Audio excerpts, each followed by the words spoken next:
I stood frozen outside his dressing room, my hands gripping my silk wedding gown, as I heard my fiancé laugh. "I canceled her parents' suite," he told his groomsmen. "Her family belongs in the cheap seats anyway." Have you ever given your whole heart to someone, only to realize they secretly looked down on the people you love most? Share your experiences in the comments below, and please subscribe to hear my full story. But to truly understand how my dream turned into an absolute nightmare, we have to go back to the beginning, to the morning I thought was going to be the happiest day of my life. The sunlight filtering through the sheer curtains of the bridal suite felt like a promise. Today was the day. After 3 years of loving Liam, I was finally going to become his wife. I stood in front of the floor-to-ceiling mirror, tracing the intricate lace of my gown, feeling a flutter of nerves and overwhelming joy. My parents, Dad and Mom, had sacrificed so much to give us this dream wedding. They had poured their modest savings into the venue, the flowers, and the catering just to see their only daughter smile. Liam had insisted on handling the hotel accommodations, a gesture I thought was incredibly sweet and responsible. He promised to book the luxury suite next to mine for my parents, so they could relax and feel like royalty for a weekend. I remembered the warm smile on my dad's face when Liam handed him the reservation confirmation months ago. "You take good care of my girl," Dad had said, patting Liam's shoulder. I spun around, the tulle of my dress catching the morning breeze. The makeup artist was due in 20 minutes, but all I wanted was to hug my parents. I picked up my phone to call my mom, expecting her cheerful voice to answer immediately. The phone rang, and finally went to voicemail. I frowned, tapping the screen to dial my dad's number. Again, nothing but the automated voice message. It was unusual. They were early risers, and today of all days, they should be awake and buzzing with anticipation. I pushed aside the tiny prickle of anxiety in my chest. They were probably just at the hotel buffet downstairs, enjoying the complimentary breakfast. Everything was perfect, or so I believed. By the time my makeup was halfway done, the tiny prickle of anxiety had bloomed into a quiet, nagging panic. It was 9 in the morning. The ceremony was at noon. Still, there was no sign of my parents. I excused myself from the makeup chair, clutching my silk robe tightly around my waist, and stepped out into the opulent hallway of the hotel. As I made my way toward the suite Liam had supposedly booked for them, I bumped into Chloe, Liam's younger sister. She was sipping a mimosa, already dressed in her custom-tailored bridesmaid gown, a gown my parents had generously paid for. "Chloe, have you seen my parents?" I asked, trying to keep my voice steady. "They aren't answering their phones, and they aren't in their room." Chloe offered a slow, almost patronizing smile, swirling the orange liquid in her glass. "Oh, I'm sure they're fine," she said dismissively. "Probably just getting lost trying to find the venue. You know how easily confused older people get." Her tone rubbed me the wrong way, but I didn't have the time or energy to argue. "They're staying right next door, Chloe. There's no venue to find yet." She shrugged, her eyes gleaming with a strange, self-satisfied amusement. "Well, I wouldn't worry about it. Today is about you and Liam. Oh, by the way, I just got off the most amazing flight. First class is truly a game changer. I don't think I can ever fly coach again." I offered a distracted nod, my mind solely focused on my parents. Why would Chloe be bragging about a first-class flight now? I left her standing in the hallway and marched toward the elevators. If they weren't answering, I was going to the front desk. The lobby of the Grand Plaza Hotel was bustling with weekend guests, but my focus was entirely on the polished mahogany front desk. I waited impatiently behind a couple checking out, my satin heels tapping a restless rhythm on the marble floor. When the receptionist finally smiled at me, I leaned in quickly. "Hi, I'm the bride, and I'm trying to locate my parents." "They're supposed to be in suite 402, under the name Harrison. Could you check if they've ordered room service or left a message?" The receptionist's fingers flew across her keyboard. Her brow furrowed slightly as she read the screen. "Harrison. Let me see. "I'm sorry, ma'am, but that suite was canceled." My heart skipped a beat. Canceled? That's impossible. My fiancé booked it months ago. "They have the confirmation papers, though reservation was modified yesterday evening," she explained gently, her eyes full of professional sympathy. "The booking for Suite 402 was canceled by a Mr. Liam Carter. He requested a refund to his credit card." I gripped the edge of the desk, the polished wood feeling cold under my sweaty palms. "Did he rebook them somewhere else in the hotel?" I whispered, a sickening feeling twisting in my stomach. "No, ma'am. There are no other reservations under Harrison or Carter." I pulled out my phone, my hands shaking violently. I dialed my dad's number again. This time, the call connected. "Dad?" I gasped out. "Sweetheart?" His voice sounded tinny, accompanied by the loud roar of highway traffic. "I'm so sorry we missed your calls." "The signal at this roadside motel is terrible. We're waiting for a cab. Liam said the hotel overbooked and had to move us." The world around me seemed to tilt on its axis. "A roadside motel?" I choked out, tears instantly pooling in my eyes. "Dad, the hotel isn't overbooked. The receptionist just told me your suite was canceled by Liam." There was a heavy, static-filled silence on the other end of the line. "Honey, let's not make a fuss," Dad finally said, his voice thick with forced cheerfulness. "It's a bit dingy, but we have a roof over our heads. We just want you to have a beautiful day. We'll be there soon." I hung up the phone, a burning sensation clawing its way up my throat. My parents, who had emptied their bank accounts to pay for the lavish ballroom, the 5-course dinner, and the open bar, were waking up in a cheap, run-down motel. Meanwhile, Liam's sister was casually bragging about sipping champagne in first class. I turned away from the desk and walked toward the groom's staging area, my steps heavy with a growing, monstrous realization. I needed an explanation. I needed to know there was a massive misunderstanding.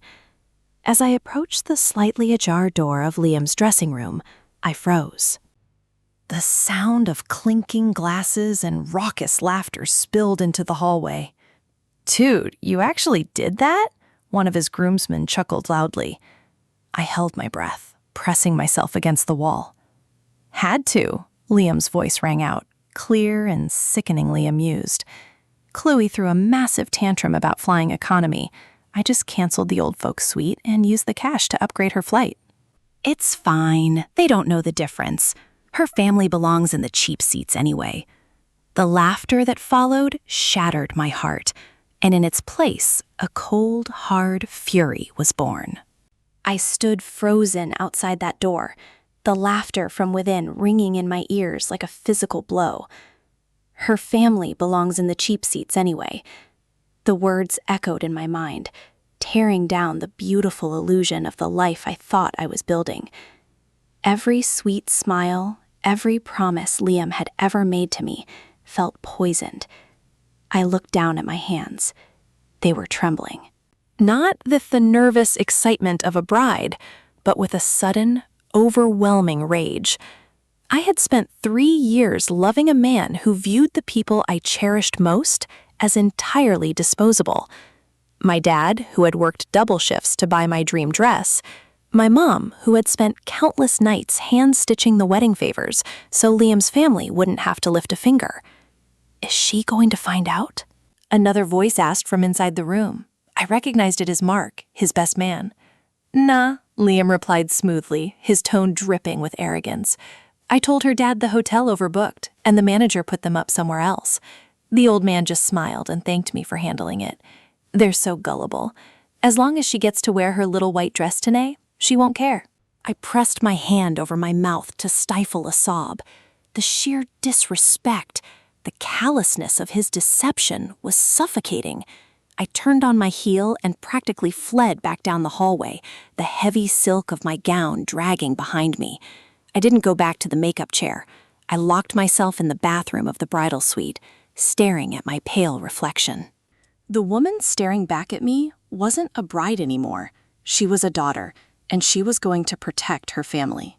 I washed my face in the bridal suite bathroom, meticulously dabbing the cold water with a towel to avoid ruining the foundation my makeup artist had just started applying. By the time I stepped back into the main room, the heavy oak door creaked open. My parents walked in. They looked completely exhausted, carrying their garment bags with slumped shoulders. My father's usually crisp suit was slightly wrinkled from being stuffed in a cab, and my mother looked visibly stressed, trying to smooth her hair back into place. "We made it, sweetheart," Dad announced, forcing a wide, reassuring smile that didn't quite reach his tired eyes. "The traffic from that side of town was a nightmare, but we are here." Mom rushed over, enveloping me in a tight embrace. She smelled like cheap Motel soap, a harsh, synthetic lavender scent that sharply contrasted with the expensive floral arrangements filling the room, arrangements they had paid for. I hugged her back fiercely, burying my face in her shoulder so she wouldn't see the fresh tears welling in my eyes. "I'm so sorry, honey," Mom whispered, pulling back to inspect my face. "Liam was so apologetic when he called Dad last night. It's not his fault the hotel made a mistake. We're just happy to see you looking so beautiful." The urge to scream the truth at them was almost unbearable. I wanted to tell them how Liam had betrayed us, how he had traded their comfort for his sister's vanity. But looking at their hopeful, proud faces, I knew causing a scene right now in the dressing room would only break their hearts prematurely. I swallowed the bitter lump in my throat and forced a smile. "I'm just glad you're here," I managed to say. The next hour passed in a blur of hairspray, bobby pins, and quiet conversation. I sat rigidly in the chair as the stylist pinned my veil into place. In the mirror, I watched my mother unpack her modest purse. Her hands, rough and calloused from years of hard work, trembled slightly as she pulled out a delicate, antique pearl bracelet, her something old to give me. "Your grandmother wore this," Mom said softly, fastening the cool pearls around my wrist. "We may not have old money, but we have a lot of love to give, my darling." Her words felt like a knife twisting in my ribs. I thought about Chloe's smug face and her first-class champagne. I thought about Liam's cruel laughter echoing in the hallway. They saw our lack of wealth as a flaw, a reason to treat my family as second-class citizens. They eagerly took my parents' life savings to fund this lavish event, only to mock them behind closed doors. I looked at my reflection. The terrified, heartbroken girl who had fled down the hallway was gone. In her place was a woman forged from cold, unyielding resolve. I wasn't just a bride anymore. I was a daughter who had finally seen the ugly truth of the family she was about to marry into. "Thank you, Mom," I said, my voice steady and surprisingly calm. "It's perfect. You and Dad have given me everything, and today I am going to make sure everyone knows exactly how much you mean to me." My mother smiled, completely unaware of the double meaning behind my words. The wedding coordinator popped her head into the room. "5 minutes, let's get everyone lined up." The heavy wooden doors of the venue's grand hall stood closed before me. I linked my arm through my father's, feeling the slight tremor in his grip. The soaring strains of a string quartet drifted through the thick wood, signaling the start of the processional. "You ready, kiddo?" Dad whispered, patting my hand. "You look like an angel. Liam is a lucky man." "I love you, Dad," I replied, squeezing his arm tight. "Don't ever forget that." The doors slowly swung open, revealing an aisle carpeted in white rose petals. Hundreds of guests stood up, turning their smiling faces toward us. My eyes scanned the room, instantly picking out the financial contributions of my parents.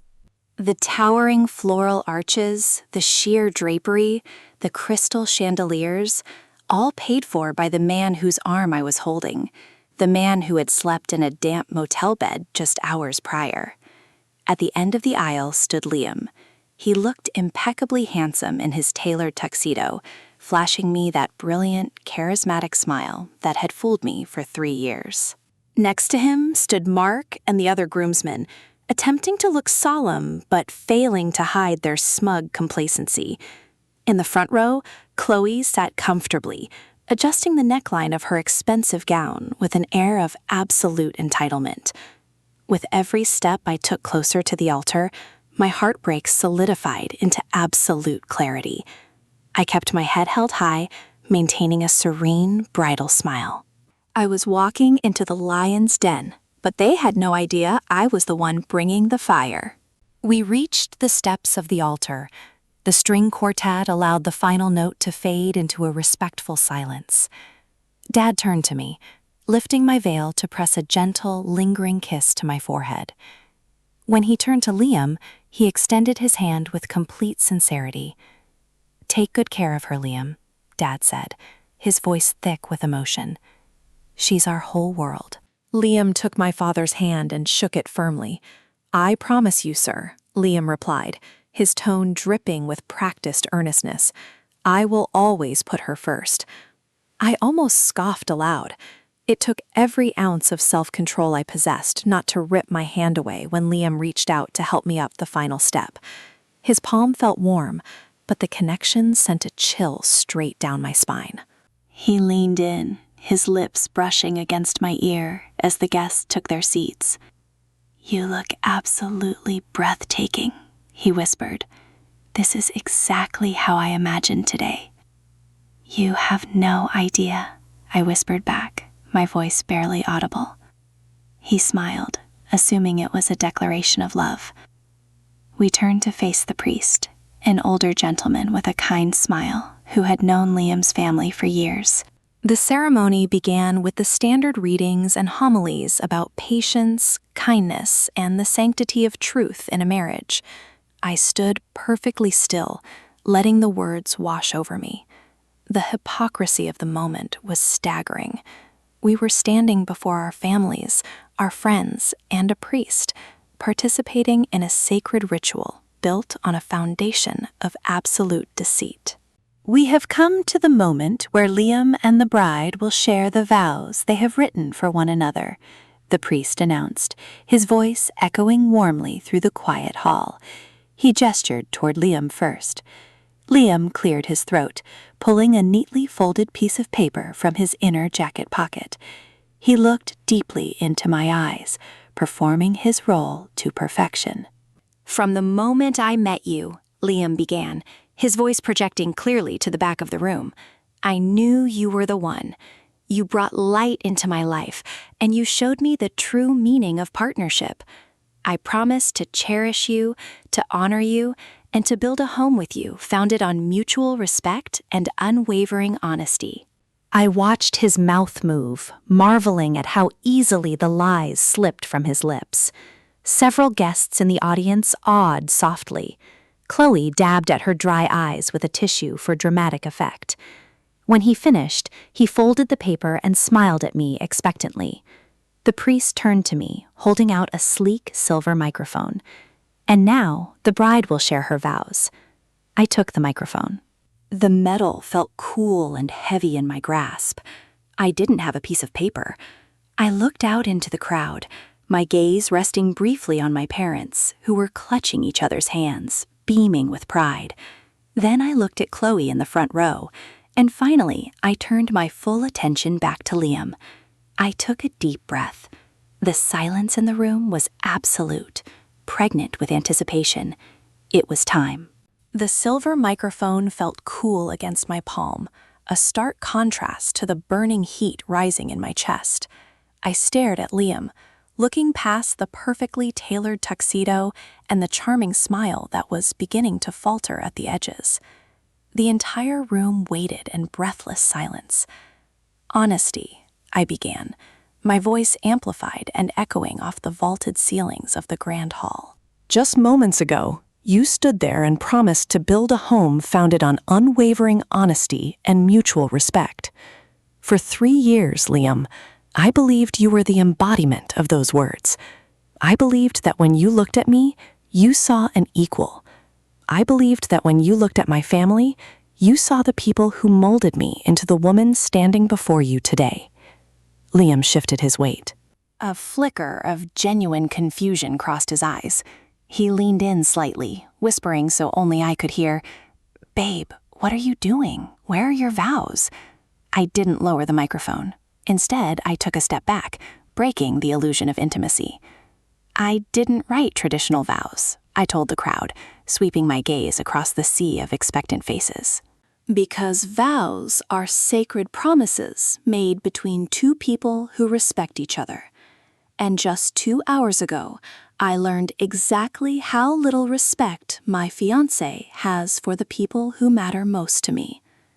A low murmur rippled through the pews. In the front row, I saw my mother clutch my father's arm, her brow furrowing with deep concern. Liam's groomsmen exchanged nervous glances. They knew. The smug complacency was rapidly draining from their faces, replaced by the dawning horror that their secret was out.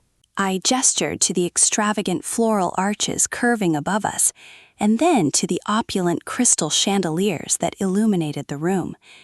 Every single flower in this room, every plate of food that will be served, and the very floor we are standing on, all of it was paid for by my parents, I said, my voice steady, though my heart was hammering against my ribs. They poured their life savings into this day because they love me.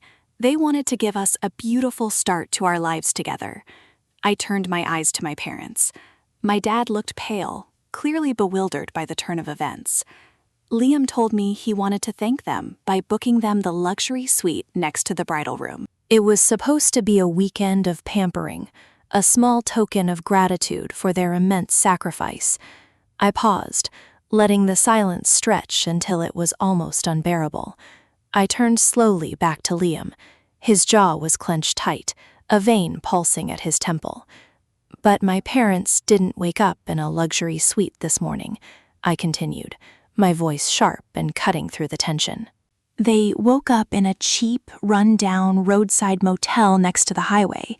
Liam told my father that the hotel had overbooked and relocated them. My dad, being the gracious, trusting man that he is, accepted the apology without a single complaint." Gasps erupted from the audience. Liam reached out to touch my arm, panic flashing in his eyes. "Please, stop," he hissed under his breath. "We can talk about this later, not now." "No," I replied, pulling my arm away. "We are going to talk about it right now."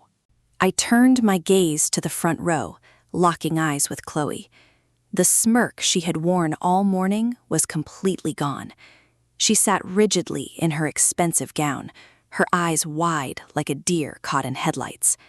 "My parents weren't relocated by the hotel," I announced to the room, making sure every word was crystal clear.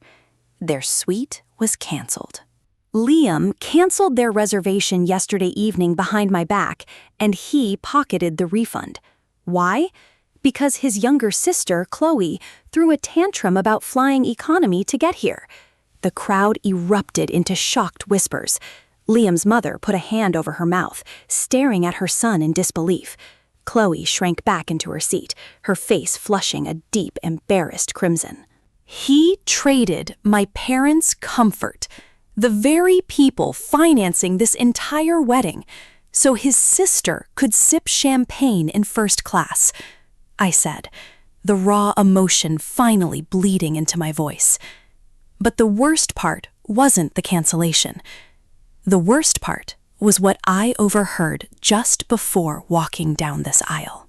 I looked directly at Liam's groomsmen, specifically at Mark, who was suddenly staring intently at the floorboards. I stood outside the dressing room, I told the crowd, and I listened as my fiancé laughed with his friends about his clever deceit. I listened as he called my parents gullible. And I listened as the man I thought I was going to marry said, and I quote, "Her family belongs in the cheap seats anyway." The silence that followed was deafening. It wasn't the silence of anticipation anymore. It was the heavy, suffocating silence of absolute ruin. The facade was shattered, leaving only the ugly, undeniable truth in its wake. Tears finally spilled over my eyelashes, but they weren't tears of sorrow. They were tears of fierce, unyielding pride. I looked at my mother and father. Dad was weeping quietly, his chest heaving as the weight of Liam's cruelty sank in. Mom had her arm wrapped protectively around his shoulders, glaring at Liam with a maternal fury I had never seen before. My parents are the hardest working people I know, I said, my voice trembling slightly before finding its power again. My father worked double shifts so I could have a roof over my head. My mother sacrificed her own dreams so I could chase mine. They don't belong in the cheap seats. They belong on a pedestal. I turned to Liam one last time. He looked utterly defeated, his face pale and his hands shaking. The charismatic, arrogant man who had laughed at my family was gone, replaced by a coward who had been caught in his own web of lies. You thought I would be so blinded by this dress and this party that I wouldn't care, I told him, looking him dead in the eye. You thought I would value the title of being a wife over my identity as a daughter. You were wrong. A marriage built on disrespect is a prison, and I refuse to lock myself inside it with you. I reached for my left hand, my fingers wrapping around the diamond engagement ring that had sparkled so brightly just hours ago. It felt like a lead weight now. With a swift, deliberate motion, I pulled it off my finger. I held the ring out. Liam stared at it, paralyzing shock rendering him speechless. When he didn't take it, I simply let it drop. It hit the marble floor of the altar with a sharp, hollow ping, rolling to a stop against his polished dress shoe. There will be no wedding today, I announced to the stunned crowd. To my family and friends, I am so sorry for the inconvenience, but I invite you to please enjoy the food and the open bar. My parents paid for it, and it shouldn't go to waste. I handed the microphone back to the bewildered priest. I didn't wait for Liam to formulate an excuse or an apology. There was nothing left to say. I picked up the heavy layers of my silk skirt and turned my back on him. As I walked down the steps of the altar, the crowd parted. I walked straight to my parents in the front row. My dad stood up, pulling me into a desperate, crushing hug. "I'm so proud of you," he choked out, his tears soaking into the lace of my dress. "Let's go home, Dad," I whispered, holding on to him tightly. Mom linked her arm through my other side, her head held high in silent, dignified defiance. Together, the three of us walked back up the aisle. The string quartet sat in stunned silence, leaving only the soft rustle of my gown to fill the air. I had walked down this aisle as a naive bride, blinded by love. I was walking back as a woman who finally understood her own worth. The heavy oak doors of the venue closed behind us, cutting off the murmurs of the stunned guests. Outside, the midday sun was shining brightly, completely ignorant of the storm that had just shattered my life. We walked in silence to my father's trusty 10-year-old sedan. It wasn't a chauffeured limousine or a vintage getaway car, but as Dad unlocked the doors, I realized I had never felt safer stepping into a vehicle. I bundled the layers of my exorbitant tulle skirt into the back seat, the fabric taking up almost the entire space. Mom sat in the passenger seat, constantly turning around to check on me, her eyes filled with a mixture of immense sorrow and fierce protectiveness. Dad started the engine, the familiar hum grounding me to reality. As we drove away from the estate, the adrenaline that had fueled my grand speech began to rapidly evaporate. My hands started to shake, and a sudden, bone-deep exhaustion settled into my shoulders. I rested my forehead against the cool glass of the car window, watching the blur of the city pass by. "Are you okay, sweetheart?" Dad asked, his voice rough. He kept glancing at me through the rearview mirror. "I don't know," I admitted honestly, a solitary tear escaping and rolling down my cheek. "But I know I will be." I thought about the life I had just walked away from, the beautiful house Liam and I were supposed to move into, the honeymoon in Italy, the future I had mapped out so carefully. It was all gone, evaporated into thin air. Yet, as I looked at the back of my parents' heads, the suffocating tightness in my chest began to loosen. I had lost a fiancé, but I had saved myself. We arrived at the modest suburban house I had grown up in. Stepping through the front door felt like stepping into a sanctuary. The scent of cinnamon and old books greeted me, a stark contrast to the sterile, expensive floral perfumes of the wedding venue. Mom led me upstairs to my old bedroom. The walls were still painted the soft yellow I had chosen in high school. I stood in front of the full-length mirror, staring at the elaborate bridal gown that now felt like a heavy suit of armor I no longer needed. "Let me help you, honey," Mom whispered gently. I turned around and she began unfastening the endless row of tiny pearl buttons running down my spine. With every button she undid, I felt a fraction of the emotional weight lift off my shoulders. When the dress finally pooled around my ankles on the hardwood floor, I stepped out of it, wearing only a simple silk slip. Mom guided me to the vanity chair and carefully began removing the dozens of bobby pins from my intricate updo. As my hair tumbled down in loose, tired waves, the dam finally broke. I buried my face in my hands and sobbed. I wept for the 3 years I had wasted loving a facade and for the profound betrayal that had shattered my trust. Mom didn't offer empty platitudes or tell me to stop crying. She just stood behind me, wrapping her arms around my shoulders, pressing a kiss to the top of my head. She held me as I mourned the death of an illusion, her silent strength anchoring me through the waves of grief. In the safety of my childhood room, I was finally allowed to fall apart. By the time I had showered and changed into my most comfortable, oversized sweater and sweatpants, my phone was vibrating off the bedside table. I had left it in my everyday purse before the ceremony. Staring at the glowing screen, I saw over 50 missed calls and countless text messages. Most were from confused friends and extended family members, asking if I was all right. But a dozen messages were from Liam. I sat on the edge of my bed, taking a deep breath before opening his thread. "You overreacted. We need to talk. You embarrassed me in front of everyone, including my boss. Call me back immediately."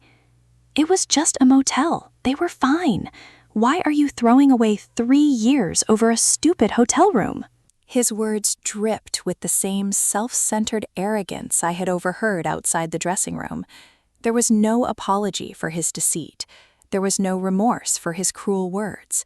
He was only concerned about his own embarrassment and framing me as the hysterical, unreasonable bride. Then a text from Chloe popped up.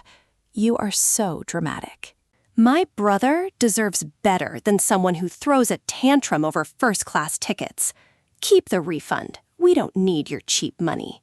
A bitter laugh escaped my lips. They truly believed they were the victims. They were trapped in a bubble of privilege and entitlement that I could never penetrate, nor did I want to. I didn't reply to Chloe. I didn't type out a long, angry paragraph to Liam explaining why he was wrong. He knew exactly what he did. Instead, I tapped his contact name, hit block caller, and did the same for his sister. I was officially closing the door on their toxic world. I padded down the stairs to the kitchen, drawn by the comforting aroma of chamomile tea. Dad was sitting at the worn wooden table, a mug cradled in his hands. He looked up as I entered, his eyes red-rimmed and heavily lined with fatigue. Mom was at the stove, pouring boiling water into a third mug. I pulled out a chair and sat across from him. For a long moment, the only sound was the gentle clinking of a spoon against ceramic as Mom stirred honey into my tea and set it in front of me. "I'm so sorry, Dad," I said softly, staring into the golden liquid. "I'm sorry your savings were wasted. I'm sorry you were treated so poorly." Dad shook his head vigorously, reaching across the table to cover my hand with his larger, rougher one. "No, sweetheart, you have nothing to apologize for." He paused, his voice cracking slightly. I felt like I failed you. I thought if I just smiled and accepted the motel, I wouldn't cause a fuss. I knew his family looked down on us. I just wanted you to fit into their world.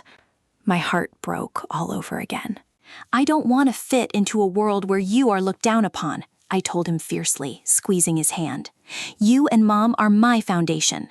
Liam thought he could strip away my respect for you and replace it with expensive gifts and high society parties. He was wrong. Mom sat down beside us, placing a comforting hand on Dad's shoulder. We may have lost some money, she said, her voice steady and resolute. But we didn't lose our daughter. That is a victory, not a defeat. The next morning, I woke up to the sound of birds chirping outside my window. For a brief, disorienting second, I expected to feel the weight of my diamond engagement ring catching on the sheets. When I looked down at my bare left hand, the memory of yesterday crashed over me, but this time it was followed by a profound sense of relief rather than despair. I walked downstairs to find my parents already at the kitchen table, a stack of bills and bank statements spread out before them. They were speaking in hushed, worried tones.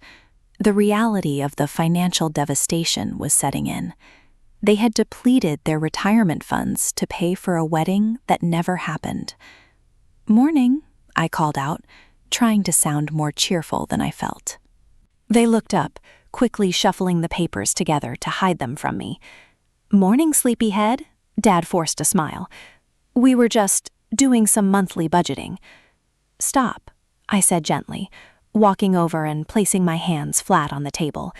"You don't have to hide it from me. I know how much yesterday cost us." Mom sighed, resting her forehead in her hand. "We'll be fine, honey. We can pick up some extra shifts. We always manage." "No," I replied firmly, pulling up a chair and sitting beside them. "You are not working extra shifts. That expensive, unworn designer gown upstairs is going straight to a consignment boutique. We are going to contact the vendors and see what partial refunds we can salvage. And whatever is left, I am paying you back. Every single cent." I looked at my parents, feeling a surge of unshakable determination. My life with Liam was over, but my real life, my honest, grounded, and fiercely loyal life was just beginning. I spent Monday morning meticulously photographing my wedding gown. I hung the heavy, exorbitant silk against the plain white door of my closet, making sure the intricate lace caught the natural morning light pouring through my window. Selling it online wasn't just a practical step to recoup some of my parents' money. It was deeply symbolic. I was clearing the space in my childhood room, and more importantly, I was clearing the space in my heart. As I uploaded the high-resolution images to a premium bridal consignment website, my phone pinged with a notification from a mutual friend. It was a screenshot of a post Liam's mother had just made on her social media profile. The post read, "Heartbroken for my son today." Sometimes the intense pressure of planning a high-society wedding causes unstable people to crack under the weight. We are praying for her mental health and hoping she gets the professional help she so clearly needs. I stared at the glowing screen, a dry, incredulous laugh escaping my throat. They were already spinning a false narrative, desperately painting me as the hysterical, mentally fragile runaway bride to protect Liam's pristine, upper-crust reputation. The old me, the girl who spent 3 years walking on eggshells around his family, would have rushed online to defend myself, terrified of what their affluent social circle thought of me. But as I sat at my modest wooden desk, listening to my mom hum a cheerful, familiar tune in the kitchen directly below me, I realized I simply didn't care. Let them talk. Let them live in their hollow world of appearances and lives. I hit delete on the message and went back to typing out the dress description. The truth was my absolute armor. To pay my parents back for the devastated wedding funds, I needed to drastically and quickly increase my income. For the past 2 years, I had worked part-time as a digital content creator and freelance video editor. I had always taken on small corporate gigs, though Liam had constantly discouraged me from working full-time. He had wanted a wife who was endlessly available for his lunches, networking parties, and family events. Now my schedule was entirely my own again. I opened my laptop, firing up my heavy-duty video editing software. The familiar, comforting interface of the timeline, the audio waveform tracks, and the transition tools felt like an old friend welcoming me back home. I reached out to every former client in my email contacts, offering expedited editing services, thumbnail designs, and creative narrative consultations. Within 48 hours, I had booked 3 major projects, including a highly lucrative video series for a prominent local podcasting network. For the next 2 weeks, I lived and breathed video editing. I spent countless hours color-correcting footage, meticulously syncing audio tracks to obscure background noise, and cutting clips until my eyes burned. But the deep exhaustion was incredibly fulfilling. Every completed video, every rendered file, and every invoice sent was a brick laid in the foundation of my new independence. When I walked downstairs and handed my dad the first thick envelope of cash, a substantial chunk of my first major gig payout, the look of mingled pride, surprise, and relief on his face made every single sleepless night completely worth it. It was a gray, rainy Tuesday afternoon when the front doorbell rang sharply. I was in the middle of exporting a massive, high-definition video file for a client, so I jogged downstairs in my comfortable, oversized gray sweatpants, expecting to sign for a package delivery. I swung the heavy wooden front door open and instantly froze in my tracks. Liam stood on our small concrete porch, awkwardly holding a massive, expensive bouquet of white lilies. He looked incredibly disheveled. The tailored, meticulous perfection of his usual daily appearance was entirely replaced by a rumpled, untucked button-down shirt, water-spotted dress shoes, and dark, heavy circles under his eyes. "What are you doing here, Liam?" I asked, keeping my voice entirely flat and keeping my hand firmly gripped on the brass door handle. "Please, just give me 5 minutes," he pleaded, trying to step forward out of the rain. I held my ground, physically blocking the entryway. "I've been going crazy. My friends are barely speaking to me. The rumors at my corporate office are a total nightmare. I need you to come back and fix this. We can elope this weekend. We can do whatever you want. Just tell people it was a massive misunderstanding." I stared at him, genuinely astounded by his audacity. Even now, after the absolute wreckage he had caused, his primary concern was his public image. He wasn't standing in the rain to apologize to my parents. He was here because his fragile ego was bruising, and he desperately needed me to repair the social damage his own arrogance had caused. "You still don't get it, do you?" I sighed heavily. "Get what?" Liam demanded, a sudden hint of his old, entitled frustration bleeding through his desperate, soaking wet facade. "I brought you flowers. I'm offering to elope privately. I'm compromising with you here." Before I could even formulate a response to his blatant manipulation, the hardwood floorboards creaked heavily behind me. My father appeared in the narrow hallway, slowly wiping his hands on a kitchen dish towel. His warm expression hardened into stone the absolute second he saw Liam standing on our porch. Dad didn't raise his voice, and he didn't puff out his chest aggressively. He simply walked up and stood directly beside me. His mere presence was an immovable mountain of quiet, protective authority. "I think it's time for you to leave our property, Liam," Dad said, his tone perfectly even but completely unyielding. Liam scoffed, looking at my father with the exact same dismissive, arrogant glare I had seen 100 times before, but never truly recognized for what it was. "Sir, with all due respect, this conversation is between me and my fiancé." "I am not your fiancé," I corrected him sharply, stepping slightly in front of my dad to look Liam dead in the eye. "And you do not get to disrespect him on his own porch ever again. You made your choices, Liam. You chose to prioritize your sister's luxury over my family's basic dignity. The consequences of those choices are yours to live with alone. Do not ever come to this house again." I stepped back inside, pulling my father with me, and closed the heavy front door firmly in his face, turning the deadbolt with a loud, satisfying click. The muffled sound of Liam's car engine finally turning over and pulling out of our driveway felt like the definitive closing of a heavy, suffocating book.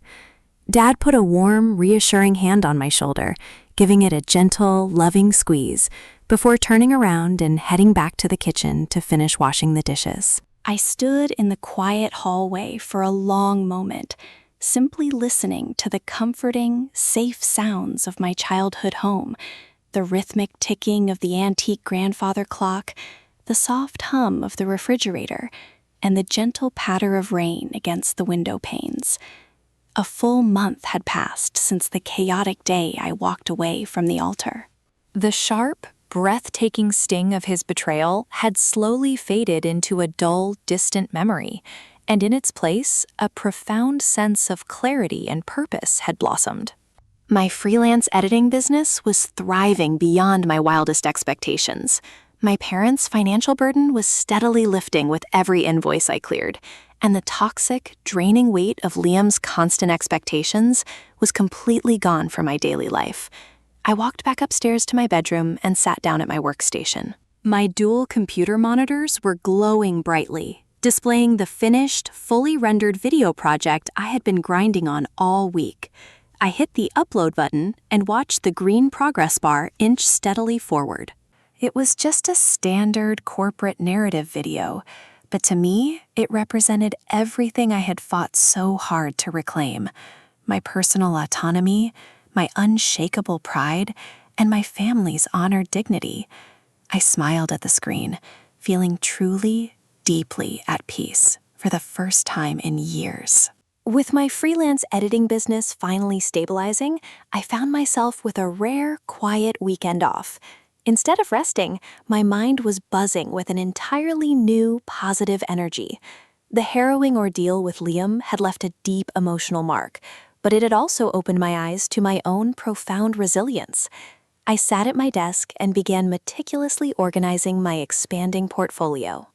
I was taking on larger, more creatively fulfilling projects, narrative documentaries, and emotional storytelling campaigns that resonated deeply with my own recent experiences. I poured my entire heart into my work, ensuring every project I touched carried a sense of genuine, undeniable authenticity. It was a profoundly therapeutic release. I wasn't just cutting tracks and syncing audio.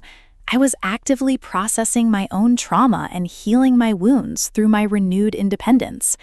I worked late into the evenings, not out of stressful necessity, but because I felt truly, undeniably alive for the first time in years.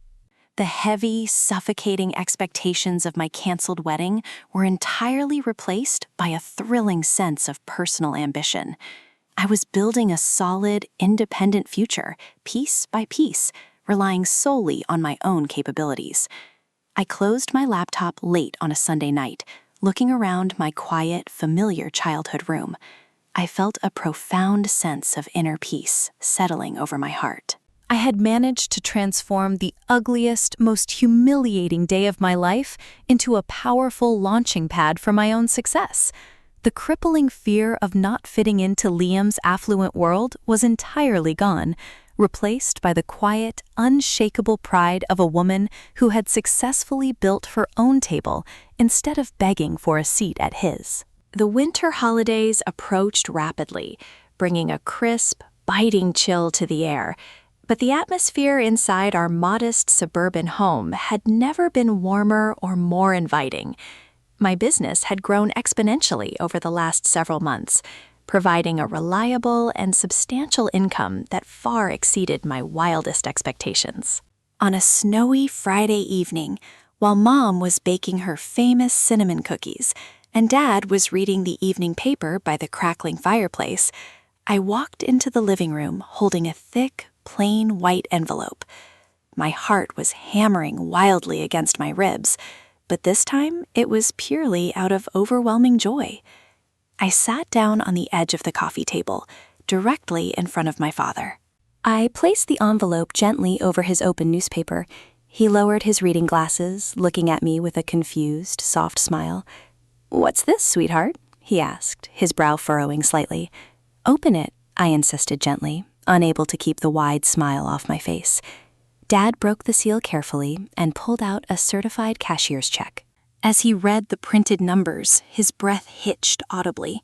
It was the exact remaining balance of the money they had lost on the venue, the catering, and the florist. Every single cent was finally accounted for. "Honey, no," Mom gasped, covering her mouth with her apron as she leaned over his shoulder to look. "This is far too much. You need to save this for your own future." I shook my head firmly, reaching out to hold both of their hands tightly. "You are my future," I told them, my voice thick with emotion. "Paying this back isn't a burden. It is the greatest privilege of my life." With the massive financial debt fully settled and my career soaring to new heights, the painful memory of Liam naturally faded into the background of my busy life. I rarely thought about him, his arrogant sister Chloe, or the cruel deception that had shattered our wedding day. However, closure sometimes arrives unexpectedly. While scrolling through a local news website one afternoon to research a new project, a familiar, polished face caught my eye in the social column. It was a brief, glossy article about Liam. He had quietly married someone else, a wealthy heiress from his mother's elite social circle. There was a photo of them standing stiffly at a lavish country club reception. The new bride wore a stunning, exorbitant designer gown, but her smile looked incredibly forced and deeply tired. Liam's eyes held that exact same arrogant, disconnected glaze I used to mistakenly interpret as confidence. I stared at the digital photograph for a long moment, waiting for a sudden pang of jealousy, a lingering ache of heartbreak, or even a flash of old anger to surface. I braced myself for the emotional impact. Instead, I felt absolutely nothing. There was only a profound, hollow pity. Liam had successfully secured the high society life he so desperately valued, but he was permanently trapped in a world built entirely on superficial appearances, where price tags mattered significantly more than human decency. I simply closed the browser tab, feeling a literal, physical weight lift entirely off my chest. He was no longer the villain in my personal story. He was just a stranger I used to know a lifetime ago. I turned my attention back to my work, feeling truly free. The following spring brought a renewed sense of life to our neighborhood.